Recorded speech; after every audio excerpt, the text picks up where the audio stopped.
تاریخ وګوره، تاریخ لیکلی دی حضرت عمر چې څه وخت راغی بیا مسلمانو توره نه ده اوچته کړې، چې بیت المقدس خواته راغی مسلمانو توره نه ده اوچته کړې، یو کافر نه ده وجلی، عیسایان په خپله باندې راغی، یهودیان په خپله راغی او دا بیت المقدس چابیان حضرت عمر فاروق ته حواله کړې.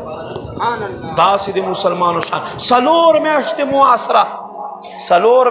محاصره وه، هتیار نه اچول، خو چې حضرت عمر یې وکتلو وایي بس مونږ کتابونو کې کم سړي ذکر موجود دی چې بیت المقدس په فتح کوي، دا انسان دی عمر ابن خطاب.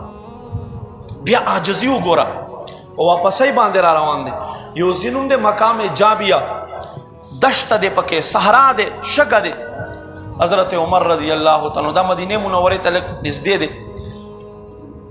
کېناستو او دا خپل لاس رخلی او دا خپل پتنونه پې باندې وهي او جاړي. غلام تپوس کی قربان ولې جاړې، څه معامله دی، څه وجه تاسو جاړې؟ وایي ما ته خپل ماشوم واله زه نوی بالغ شوم، هغه زمانه هغه وخت راته یاد شو. وایي څنګه جي؟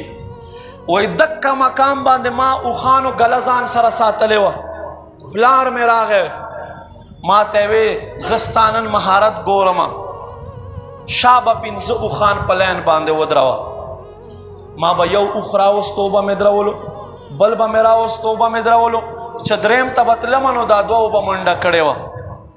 نن ما ته هغه وخت یاد شو چې عمر ابن خطاب د خطاب زوی هغه یو وخت و چې پنځه اوښان یې په لین نه شو درولی، نن په 24 لاک مربع میل باندې حکومت کوي او ټول خلک یې په یو لین باندې ودرولی دي.